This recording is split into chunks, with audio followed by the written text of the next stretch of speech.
يا هلا والله، تخيل معاي كل يوم ملايين الناس حول العالم يستهلكون الواي بروتين ضمن أكلهم. هالبروتين مأخوذ من حليب البقر ويمر بكمية عمليات في المصانع عشان يصير بودرة بروتين عالية الجودة. بس كيف يتم إنتاج أكثر من 10,000 علبة واي بروتين يومياً من مزارع الألبان لمصنع الإنتاج؟ راح نكتشف أسرار صناعة واحد من أشهر المكملات الغذائية في العالم. سبحان الله، تخيل أن الواي بروتين يخرج من حليب البقر، وبالتحديد من الجزء السائل اللي ينفصل عن الجبنة أثناء صناعتها. وهذا البروتين كان يعتبر بقايا غير مرغوبة في صناعة الجبنة ومنتجات الألبان لآلاف السنين. زمان الواي كان يعتبر مادة تلوث البيئة، لأن رميه كان يؤثر سلباً على جودة الماء والتربة. مع تطور التكنولوجيا وفهمنا للقيمة الغذائية، بدأ الناس يدركون فوائد الواي بروتين ومكوناته الثانية. هالاكتشاف ساعد في تطوير طرق أحسن وأكثر استدامة لمعالجة الواي وتحويله لمنتجات مفيدة مثل بودرة البروتين. شوف، العملية تبدأ في مزارع الألبان، حيث يتم تربية الأبقار خصيصاً لإنتاج الحليب. الناس يعتقدون أن الأبقار السعيدة والصحية تنتج حليب عالي الجودة، وهذا يعتبر أول خطوة لصنع مكمل بروتين عالي الجودة. بقرة الألبان العادية تقدر تنتج حوالي 30 لتر من الحليب في اليوم، وحليب البقر فيه 3% بروتين، و19% من هذا البروتين هو الواي بروتين. الأبقار تحلب مرتين في اليوم، وغالباً باستخدام آلات الحلب الأوتوماتيكية، وأثناء عملية الحلب يتم استخراج الحليب من ضرع البقرة.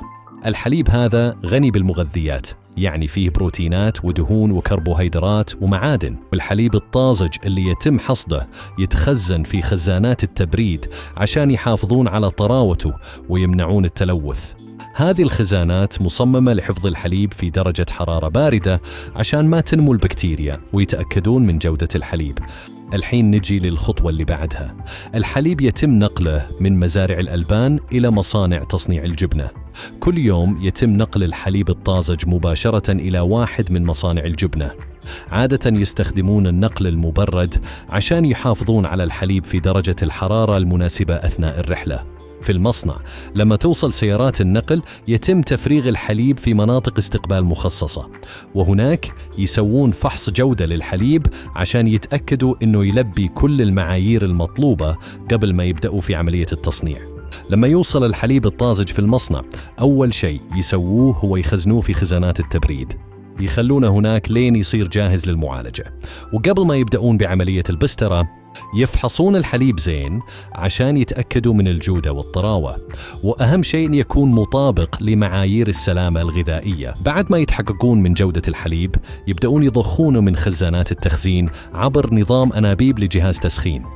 في هذا الجهاز يسخنون الحليب غالباً لحدود 60 درجة مئوية، ويخلونه حوالي 30 دقيقة. السبب وراء التسخين هو يقضون على أي بكتيريا ضارة موجودة في الحليب، وهذا يزيد من أمان الحليب لما يتم استهلاكه. بعد ما يخلصون مرحلة التسخين يبردون الحليب المبستر بسرعة عشان ينزلون درجة حرارته ل4 درجات مئوية. وطوال عملية البسترة يتابعون درجة حرارة الحليب ويتحكمون فيها بشكل دقيق عشان تكون ضمن الحدود المطلوبة. بعد ما يخلصون من البسترة يأخذون الحليب لوحدة معالجة خاصة مصممة لفصل مكونات الحليب.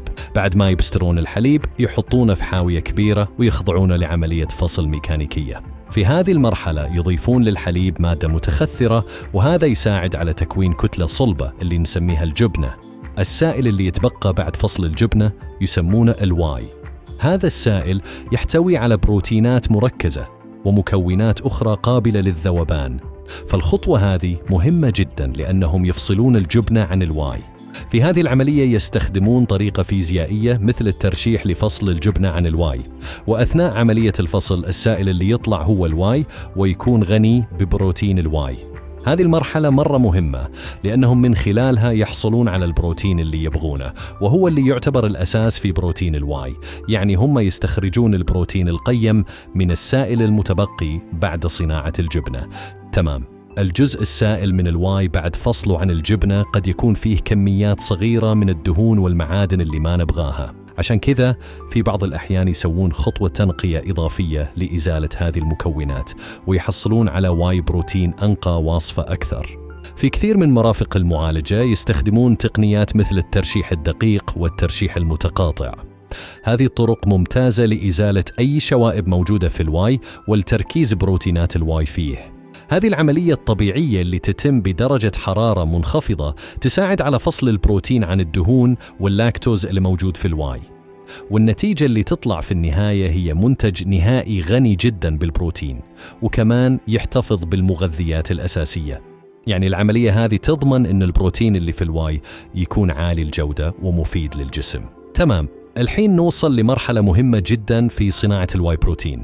الناتج من هذه الخطوة هو جزء واي سائل صافي جدا، وفيه كميات قليلة من الدهون والكربوهيدرات ومكونات أخرى غير مرغوبة.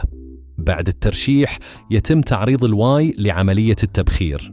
بعد ما يتم فصل الواي ينقلونها لمبخرات صناعية. الهدف من هذه المبخرات هو إزالة الماء الزائد من الجزء السائل للواي. والمهم في هذه العملية هو التحكم في درجة الحرارة بشكل دقيق، لأنهم يبغون يتجنبون تلف البروتينات اللي في الواي. درجة الحرارة في المبخرات ممكن تتغير، لكن عادة تكون منخفضة نسبياً. بعد ما ينزعون جزء كبير من الماء من الواي عن طريق التبخير، يجي دور عملية التجفيف. في هالعملية يدخلون الهواء الساخن وكمان الهواء البارد للتيار السائل للواي. الهواء الساخن يلعب دور في تبخير الماء الزائد، يعني يساعد على تجفيف الواي أكثر. ومن ناحية ثانية الهواء البارد يساعد في تبريد المنتج بعد التجفيف. هذه الخطوات تضمن أن الواي بيتحول لبودرة بجودة عالية وبدون رطوبة زايدة. وبعد ما يتم تجفيف البودرة يجي دور الغربلة. في هذه الخطوة يتم غربلة البودرة لإزالة أي جزيئات كبيرة، وكمان لضمان أنه حجم الجزيئات يكون موحد. والحين نوصل للمرحلة الأخيرة في صناعة الواي بروتين. بعد ما تكتمل عملية التجفيف يتم وضع الواي بروتين البودرة في خلاط لإزالة أي رطوبة متبقية وللحصول على خليط متجانس. بعد كذا يتم تعبئته في أكياس للبيع لتجار الجملة. هذه الأكياس يتم إرسالها إلى مصنع البروتين الذي يعتبر أكبر مصنع بروتين في العالم. المصنع يعمل على مدار الساعة 7 أيام في الأسبوع، ويتعامل مع عدة مئات من الأطنان من الواي بروتين وينتج آلاف المنتجات.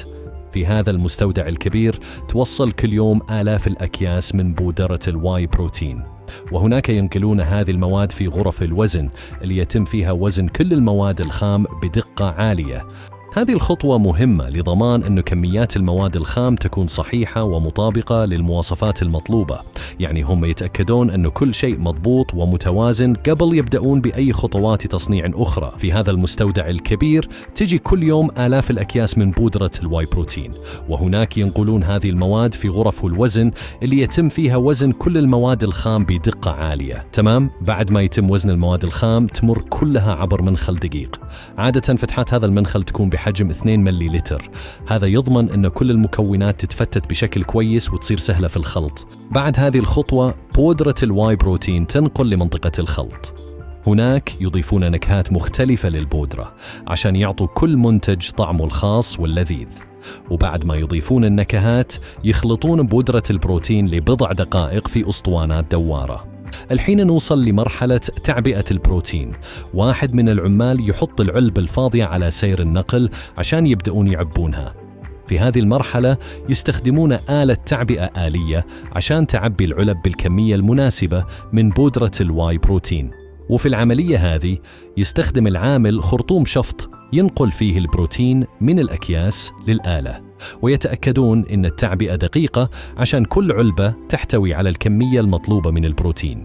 بعد ما يعبونها كل علبة تمر بميزان عشان يتأكدون إنها مليانة بالكمية الصحيحة من بودرة الواي بروتين.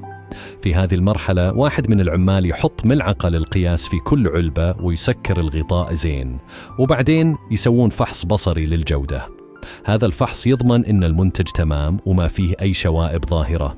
وكل علبة يلصقون عليها ملصقات فيها معلومات مهمة، فيها اسم المنتج، معلومات التغذية، تعليمات الاستخدام، تاريخ الانتهاء، ورقم الدفعة. هذا كله يضمن أن المستهلك يحصل على كل المعلومات اللي يحتاجها عن المنتج. بعد ما يخلصون من تلصيق الملصقات، واحد من العمال يحط حلقة بلاستيكية في غطاء كل علبة.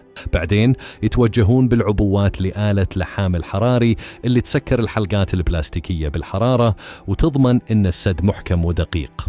العبوات المليانة والمفحوصة توضع في صناديق عشان تسهل نقلها وتوزيعها وبس. إذا عجبك هذا الشرح والمعلومات، لا تنسى تضغط على زر الإعجاب وتشاركه مع صاحبك العضل. شكرا لك على متابعتك ودعمك، نتمنى نكون أفدناك ونشوفك في المرات الجاية.